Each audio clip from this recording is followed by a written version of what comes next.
Hello students, welcome to dream classes.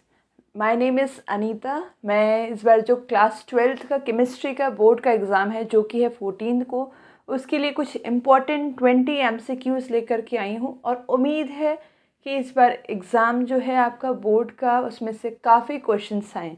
तो please इस video को मिस मत करिए और पूरा देखिए, और अगर आपको ये वीडियो पसंद आए तो कमेंट बॉक्स में लिखना ना भूलें।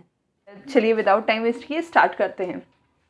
Question 1 is, which of the following is not the property of the crystalline solid? Crystalline solid की कौन सी प्रॉपर्टी नहीं है, ये ज़रा ध्यान दीजिएगा। नॉट द प्रॉपर्टी, ठीक है। आंसर में ऑप्शंस हैं isotropic, sharp melting point, strong intermolecular forces, a definite and regular geometry. I think आपको मालूम होगा सॉलिड्स दो तरह के होते हैं, क्रिस्टलाइन एंड अमॉर्फस, जिसमें कि क्रिस्टलाइन जो होता है उनका शार्प मेल्टिंग पॉइंट होता है, स्ट्रॉन्ग इंटरमोलिकुलर फोर्सेस होते हैं, डेफिनेट ज्योमेट्री होती है, रेगुलर ज्योमेट्री होती है। वो आइसोट्रोपिक नहीं होता, वो एन आइसोट्रोपिक होता है, ठीक है। एन आइसोट्रोपी शो करता है। एन आइसोट्रोपी मीन्स उसकी डिफरेंट फिजिकल प्रॉपर्टी होती है in different directions. Next question is, if liquid A and B form an ideal solution, the option है enthalpy of mixing is zero, entropy of mixing is zero, free energy of mixing is zero, free energy as well as entropy of mixing is zero। सबसे पहले ideal solutions क्या होते हैं? Ideal solutions वो होते हैं जो राउल्ट्स लॉ को फॉलो करते हैं, ठीक है। उसमें क्या है, enthalpy of mixing is zero, means दोनों मिक्स करने पे जो है ज़ीरो आ रहा है, तो डेल्टा एच को ज़ीरो कहा जा रहा है। एंट्रोपी मीन्स डेल्टा एच की कहीं भी यहाँ नाम भी नहीं है।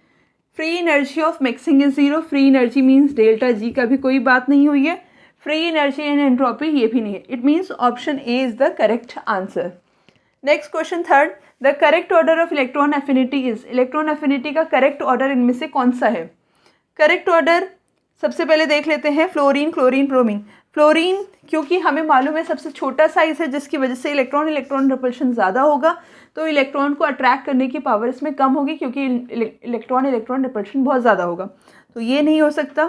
इसमें देखते हैं ब्रोमीन को कहा जा रहा है ज़्यादा, क्योंकि ब्रोमीन का साइज़ बहुत ज़्यादा है, वो इलेक्ट्रॉन अट्रैक्ट करने की टेंडेंसी इतनी नहीं होती है क्योंकि साइज़ ज़्यादा होने की वजह से, तो ये भी नहीं होगा। फिर इसमें फ्लोरीन दिखा दिया, ये भी नहीं है, तो option D is the correct answer, ठीक है। Next question is question fourth, toluene reacts with chlorine in the presence of sunlight to give.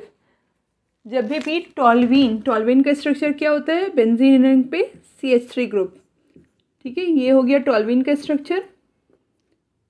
When toluene reacts with chlorine, chlorine के साथ रिएक्ट हो रहा है in the presence of sunlight, अगर ये sunlight है तो फ्री रेडिकल सब्स्टिट्यूशन रिएक्शन होगी, मीन्स ऊपर जुड़ जाएगा और प्रोडक्ट बन जाएगा CH2Cl, ओके। ये बन गया। अगर यहाँ सनलाइट ना होती, डार्क होता, तो ये एरोमेटिक रिंग पे कहीं सब्स्टिट्यूशन होता, तो फ्री रेडिकल सब्स्टिट्यूशन नहीं होता, इलेक्ट्रोफिलिक सब्स्टिट्यूशन रिएक्शन होती, ठीक है। ये हो गया। ऑप्शन में दे रखा है बेंजाइल क्लोराइड, मीन्स यही आपका बेंजोइल, मीन्स आपका स्ट्रक्चर इस तरह से बनता है, C डबल बॉन्ड COCl, ठीक है, ये नहीं बन रहा है। ऑर्थो पैरा टॉल्वीन, क्योंकि यहाँ सनलाइट दे रखा है तो ऑर्थो और पैरा का चांसेस नहीं है, तो ये नहीं हुआ, ये नहीं हुआ और ये भी नहीं हुआ। फाइनली आपका option A is the correct answer.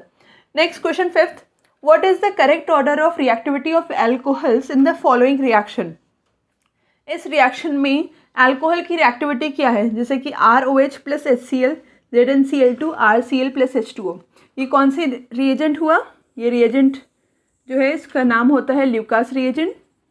Lucas reagent क्यों क्या करता है, रिएक्टिविटी को या तो प्राइमरी, सेकेंडरी, टर्शियरी अल्कोहल को डिस्टिंग्विश करने में हेल्प करता है। तो अगर इसमें क्या होता है, दोनों रिएक्शंस हुए और ये फॉर्म हो गया, टर्बिडिटी फॉर्म हो जाती है। टर्बिडिटी, जितनी जल्दी टर्बिडिटी फॉर्म होगी इट मीन्स वो उतना ज़्यादा रिएक्टिव होगा। तो टर्शियरी अल्कोहल जो होता है उसमें सबसे ज़्यादा रिएक्टिविटी होती है, फिर सेकेंडरी, फिर प्राइमरी, ठीक है। तो टर्शियरी सबसे ज़्यादा जल्दी रिएक्टिविटी शो करता है, जिसकी वजह से टर्बिडिटी तुरंत फॉर्म हो जाती है। सेकेंडरी में 5 मिनट बाद होती है और प्राइमरी में क्या होता है, हीट करने पे होती है। इट मीन्स सबसे ज़्यादा रिएक्टिविटी वाला ऑर्डर C है, टर्शियरी, फिर सेकेंडरी एंड फिर प्राइमरी, ठीक है। Six is which one is the complementary base of the cytosine in one strand to that in the other strand of DNA. Mean DNA का 2 strand होता है, अगर एक में साइटोसिन बेस है तो उसका कॉम्प्लीमेंट्री किससे बॉन्डिंग होती है, तो हमेशा थोड़ा याद कर लीजिए, सी और जी की होती है, ए और टी की होती है। ठीक है, तो साइटोसिन बोला है तो एडेनिन नहीं होगा, ग्वानिन होगा, थायमिन से इसकी होती है, यूरेसिल आपका डीएनए में मिलता ही नहीं है, वो आरएनए का है। ठीक है, अब इसमें भी थोड़ा बता देती हूँ, यूरेसिल आर लिखा है, आर फॉर आरएनए, तो आपको एक शॉर्ट में याद होगा कि आरएनए में यूरेसिल मिलता है, थायमिन उसमें नहीं मिलता है। ठीक है, तो ये हो गया ग्वानिन का। Next question 7, glycosidic linkage is an. Glycosidic linkage क्या होता है, मालूम है कि इस तरह का स्ट्रक्चर होता है और इसमें जो है ऑक्साइड लिंकेज के थ्रू 2 मोनोसेक्राइड यूनिट्स जुड़ी होती हैं। तो glycosidic linkage is amide linkage. Amide क्या होता है, CONH को कहते हैं अमाइड बॉन्ड। अमाइड लिंकेज नहीं होता है। ईथर कह सकते हैं कि ORR। ठीक है, ये RR, तो ये ईथर लिंकेज है। ईस्टर में COOR आता है, तो यहाँ OO नहीं दिख रहा है, और एसिटिलाइन लिंकेज नहीं है। It means option B is the correct answer. Next question, question 8, arrange the following compound in the increasing order of their acidic strength. Acidic strength के अकॉर्डिंग अरेंज करना है फॉलोइंग कंपाउंड को। कौन से, मेटानाइट्रोफिनॉल, मेटाक्रिसॉल, फिनॉल एंड ऑर्थोक्लोरोफिनॉल। तो सब जगह phenol है। एक बार क्रिसॉल का स्ट्रक्चर बता दे रहे हैं क्योंकि कॉमन नेम यूज़ कर रखा है, इस तरह से मेटाक्रिसॉल का स्ट्रक्चर है। ठीक है, अब हमें मालूम है कि अगर फिनॉल में इलेक्ट्रॉन विड्रॉइंग ग्रुप लगा है, ठीक है, इलेक्ट्रॉन विड्रॉइंग ग्रुप लगा है तो ये एसिडिटी बढ़ाता है, और अगर इलेक्ट्रॉन रिलीजिंग ग्रुप लगा है तो वो एसिडिक कैरेक्टर को डिक्रीज करता है। ठीक है, इलेक्ट्रॉन विड्रॉइंग ग्रुप जो है इलेक्ट्रॉन खींचेगा, जिसकी वजह से ये OH जो बॉन्ड है इजीली ब्रेक हो जाएगा, क्योंकि ऑक्सीजन जो है इससे लेगा, क्योंकि ज़्यादा इलेक्ट्रोनेगेटिव है। जब ये इससे लिया तो H+ ईजिली निकल जाएगा। इसमें क्या है, इलेक्ट्रॉन रिलीजिंग ग्रुप है, इलेक्ट्रॉन रिलीज करेगा, जिसकी वजह से यहाँ इंटेंसिटी नेगेटिव चार्ज की ज़्यादा हो जाएगी, और वो H से इलेक्ट्रॉन्स नहीं लेगा, और इलेक्ट्रॉन H+ ईजिली रिलीज नहीं हो पाएगा। ठीक है, आयन। अब जब H+ आयन ईजिली रिलीज नहीं हो पाएगा, क्योंकि खींचने वाला oxygen already surplus of electron हो गया इलेक्ट्रॉन रिलीजिंग ग्रुप की वजह से, जिसकी वजह से इलेक्ट्रॉन डेंसिटी एसिडिक कैरेक्टर इसका कम हो जाएगा। ठीक है, ये ज़्यादा एसिडिक हो जाएगा, ये एसिडिक कैरेक्टर इसका कम होगा। अब इसके अकॉर्डिंग हम अरेंज कर लेते हैं। इसका सबसे कम होगा, मीन्स फर्स्ट पोजीशन पे आना चाहिए, फिर इसमें सेकेंड, इसके बाद इन दोनों में थोड़ा कन्फ्यूज़न है, पर ये जो है ज़्यादा पावरफुल है देन क्लोरो, जिसकी वजह से थर्ड नंबर पे ये आएगा और फोर्थ नंबर पे ये आ जाएगा। ठीक है, तो सेकेंड, थर्ड, फोर्थ, ये option C is the correct answer. Next question is, deformation of protein leads to the loss of its biological activity by। Biological activity का लॉस होना, जो उसको डीनेचुरेशन कहते हैं। कैसे हो रहा है, फॉर्मेशन ऑफ अमीनो एसिड, नहीं, फॉर्मेशन नहीं होता इसमें कोई। Loss of primary structure, primary structure में सिर्फ सीक्वेंसिंग होती है अमीनो एसिड्स की, that is not responsible for the loss of its biological activity. Both loss of both primary and secondary, फिर प्राइमरी आ गया, that is not also true. Loss of both secondary and tertiary structure, secondary and tertiary structure में amino acids की folding होती है, hydrogen bond से के through जुड़े रहते हैं, जिसकी वजह से जब pH, temperature and pH change होता है तो उनकी कॉइलिंग हो जाती है, अनकॉइल्ड स्ट्रक्चर हो जाते हैं, और जिसकी वजह से उसकी बायोलॉजिकल एक्टिविटी लूज होने लगती है। दैट इज़ द डीनेचुरेशन किसके लिए रिस्पॉन्सिबल है, सेकेंडरी एंड टर्शरी स्ट्रक्चर के लिए। प्राइमरी में सिर्फ सीक्वेंसिंग होती है, that is not responsible for the denaturation of protein. Question is, the IUPAC name of this is. इसका नाम क्या है, ये ऑप्शन दे रखे हैं। सबसे पहले हमें इसमें लॉन्गेस्ट चेन चूज करनी होती है, और ऐसी जगह से काउंटिंग करनी होगी जहां आपका फंक्शनल ग्रुप को नंबरिंग लोएस्ट मिले। तो 1, 2, 3। अब देखिए मिस्टेक यहाँ होती है, 3 C2H5 है, इट मीन्स क्या है, CH2 CH3 है, 3, 4, 5, ऐसे हो गया 5, इट मीन्स पेंट होगा, 5 का है, सारे सिंगल बॉन्ड हैं, एन हो गया, 1 पे क्लोरो ग्रुप लगा है तो 1 क्लोरो, 3 पे मिथाइल ग्रुप लगा है, तो 1 मिनट, ठीक है, 3 मिथाइल पेंटेन, ठीक है, ये इसका नाम आ गया। अब देख लेते हैं ऑप्शन में 1 क्लोरो 3 मिथाइल पेंटेन, ये option A is the correct answer. Next question is C6H6 plus MgBr gives C6H5 MgBr, D2O मतलब deuterium oxide gives B, the product B is, इनमें से कौन सा B प्रोडक्ट है? ये MgBr RMgX कुछ याद आ रहा है? ग्रिग्नार्ड रिएजेंट, ग्रिग्नार्ड रिएजेंट में ये बहुत इंपॉर्टेंट है कि इस पर माइनस साइन होता है, इट मीन्स इस पर माइनस साइन होगा, ठीक है, और ड्यूटेरियम को हम ऐसे लिख देते हैं D+OD-, ओके, इस तरह से लिख दिया। अब ये माइनस साइन है तो ये प्लस पे अटैक किया और ये रिलीज हो गया और प्रोडक्ट बन गया C6H5D+, क्योंकि ये वाला पोर्शन इनके कंपैरिजन में पॉजिटिव साइन होता है तो Mg जो है OD को ले लेगा और Br, क्योंकि Mg डाइवेलेंट होता है तो 2 बॉन्ड्स बना लिया इस तरह से।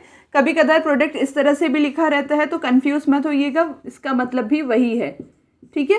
Next question is the set with order of acidity, ये एसिडिटी का ऑर्डर फाइंड आउट करना है, सब इंक्रीजिंग ऑर्डर में है और ये सारे क्लोराइड के ऑक्सो एसिड्स हैं, जितना ज़्यादा ऑक्सीडेशन नंबर होगा उतना ज़्यादा उसका एसिडिक कैरेक्टर होगा, ठीक है। तो सबसे पहले हम ऑक्सीडेशन नंबर निकाल लेते हैं। HClO का 1 का हाइड्रोजन का होता है, क्लोरीन का निकालना है, ऑक्सीजन का -2 होता है तो x = 1 आ गया। HClO2 का निकालते 1 + x -2 × 2 तो x = 3 आ गया। HClO3 1 + क्लोरीन का निकालना है, ऑक्सीजन का -2 होता है, 3 ऑक्सीजन्स हैं तो आ गया 5। HClO4 1 + x -2 × 4 x = आ गया 7। इट मीन्स जितना ज़्यादा ऑक्सीडेशन नंबर उतना ज़्यादा एसिडिक करेक्टर 7, तो इसका ज़्यादा एसिडिक करेक्टर होगा, फिर इसका होगा, फिर इसका होगा, फिर इसका। It means option A is the correct answer. Next question is among the given compound the interhalogen compound is, interhalogen means 2 halogen के बीच का जो कंपाउंड बनता है, 2 हेलोजन से मिक्स करके जो कंपाउंड बनता है दैट इज़ कॉल्ड इंटरहेलोजन। इसमें क्या है, इंटरहेलोजन में सिर्फ 2 हेलोजन ग्रुप्स होते हैं, ये ऑक्सीजन हाइड्रोजन, इसमें एक ही हेलोजन है, इसमें एक ही हेलोजन है, ये भी नहीं होगा, इसमें 2 हेलोजन हैं, इसमें एक ही हेलोजन है। इट मीन्स इंटरहेलोजन कंपाउंड कौन सा हुआ, ClF3। अधिकतर ये वाला का साइज़ बिग होता है, बिग साइज़ होता है, और इसका स्मॉल साइज़ होता है जो कि उसके सब्स्टिट्यूएंट्स जुड़े होते हैं, ठीक। Next question is in a compound of A and B component shows negative deviation when, negative deviation means Raoult's law से है, जब राउल्स लॉ फॉलो करता है that is a ideal solution, जब डेविएशन होता है, जब फॉलो नहीं करता तो ये तो पॉजिटिव डेविएशन होता है या तो निगेटिव डेविएशन होता है। अब निगेटिव डेविएशन बोला जा रहा है तो उसमें क्या होगा, AB interaction is stronger than AA और BB, या AB interaction is weaker then AA BB, या ये तो एस केस तो आता ही नहीं है, तो ये दोनों तो होंगे ही नहीं ऑप्शन। इन दोनों में से एक रफ आइडिया बता रही हूँ राउल्स लॉ का, ताकि आपको थोड़ा सा जल्दी समझ में आ जाएगा। ऐसे करके कुछ ग्राफ बनता है, ठीक है। निगेटिव क्या हुआ, जब वेपर प्रेशर कम हो रहा है, ओके, जब वेपर प्रेशर कम हुआ इट मीन्स बहुत स्ट्रॉन्ग बॉन्डिंग सोल्यूशन की हो जाएगी जिसकी वजह से वो वेपराइज नहीं होंगे, मीन्स A B इंटरेक्शन जो होगा स्ट्रॉन्ग होगा जिसकी वजह से वो जल्दी वेपर नहीं फॉर्म होंगे करेंगे। तो AB interaction is stronger than AA and BB, means option A is the correct answer. Next question is a compound formed by element X and Y crystallizes in a cubic structure in which the atom X are at the corners, means X जो हैं corners पे हैं, ठीक है, of a cube and Y atoms are at the faces, Y जो हैं faces पे हैं। The formula of the compound is, please इतने बड़े बड़े क्वेश्चंस को देखकर डरिएगा नहीं क्योंकि उसके आंसर्स बहुत सिंपल होते हैं, ठीक है। ये हो गया फेसेस पे। अब फॉर्मूला कंपाउंड का क्या होगा, कॉर्नर्स पे हमें मालूम है 1/8 कॉन्ट्रीब्यूशन होता है और 8 कॉर्नर्स होते हैं, इट मीन्स 1 आ गया। फेसेस पे 1/2 कॉन्ट्रीब्यूशन होता है और 6 फेसेस होते हैं तो 3 आ गया। इट मीन्स x जो है 1 होगा, y जो है 3 होगा, तो XY3 option A is the correct answer. Next question is the appearance of colour in the solid alkali metal halide is generally due to. जब भी एल्कली मेटल हैलाइड की बात आएगी इट मीन्स उसमें कोई डिफेक्ट है, that's why it is coloured. कौन सा डिफेक्ट है? Due to interstitial position is not a defect. F centre की वजह से ही कलर आता है, शॉर्ट की डिफेक्ट नहीं होता है, फ्रैंकल डिफेक्ट नहीं होता है। अब थोड़ा सा एफ सेंटर के बारे में बता देते हैं, जो कि मेटल एक्सिस डिफेक्ट होता है, मेटल एक्सिस डिफेक्ट की वजह से होता है। एक्सिस डिफेक्ट में भी 2 तरह के होते हैं डिफेक्ट्स, कैटायन एक्सिस या तो एनायनिक वैकेंसी, ठीक है, ये तो मेटल एक्सिस कह सकते हैं, मेटल एक्सिस या एनायनिक वैकेंसी। अब ये इसलिए बता रही हूँ क्योंकि अगर ऑप्शन में एफ सेंटर नहीं दिया हो, मेटल एक्सिस डिफेक्ट दिया होगा तो मेटल एक्सिस डिफेक्ट टिक करना होगा आपको। अगर एनायनिक वैकेंसी दी होगी तो एनायनिक वैकेंसी, नहीं तो एफ सेंटर तो है ही। फ्रैंकल डिफेक्ट और शॉर्ट की डिफेक्ट छोटा सा बता देती हूँ, एस फॉर सेम, ठीक है, ये S for same, same means equal, आपके सेम साइज के जो हैं कैटायन एंड एनायन होते हैं, कैटायन एंड एनायन, जिनकी वजह से ये डिफेक्ट होता है, ठीक है। जब सेम नंबर के हो गए तो कोई भी इंटरस्टिशियल साइड पे फिट नहीं हो पाएगा, जिसकी वजह से हम कह सकते हैं कि एनायन और कैटायन दोनों ही मिसिंग होंगे, then it forms a Schottky defect.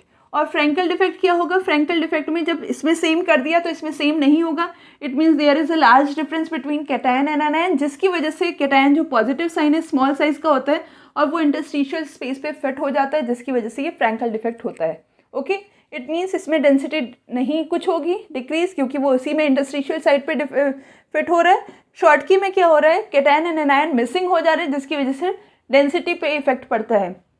इतने सारे क्वेश्चंस बनाने का टाइम नहीं है, जिसकी वजह से इसी में मैंने सारा एक्सप्लेन कर दिया।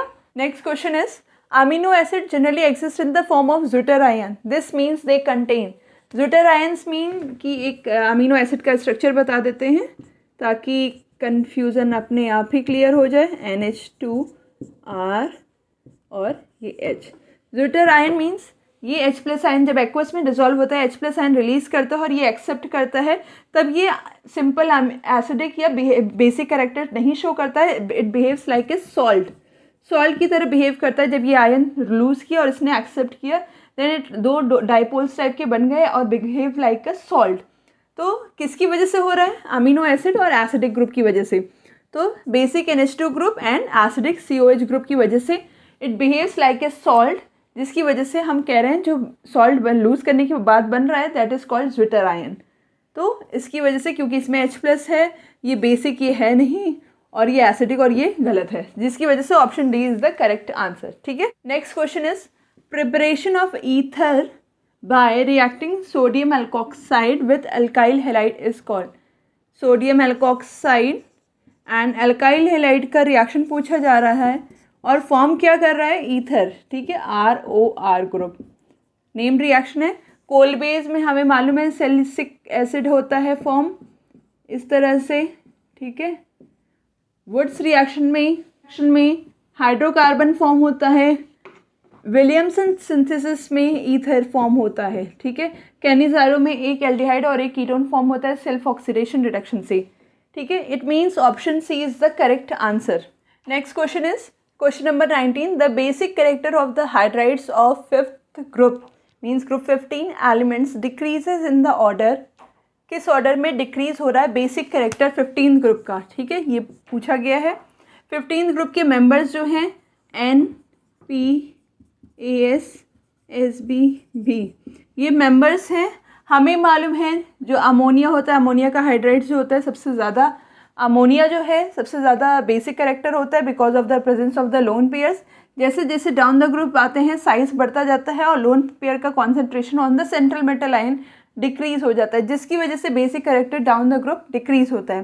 तो इट मीन्स सबसे ज़्यादा बेसिक कैरेक्टर इसका होगा, तो इसका, फिर उसके बाद फॉस्फीन का, फिर ऐसे करके, means option A is the correct answer. Next question 20 is phenol reacts with chloroform and sodium hydroxide gives this product.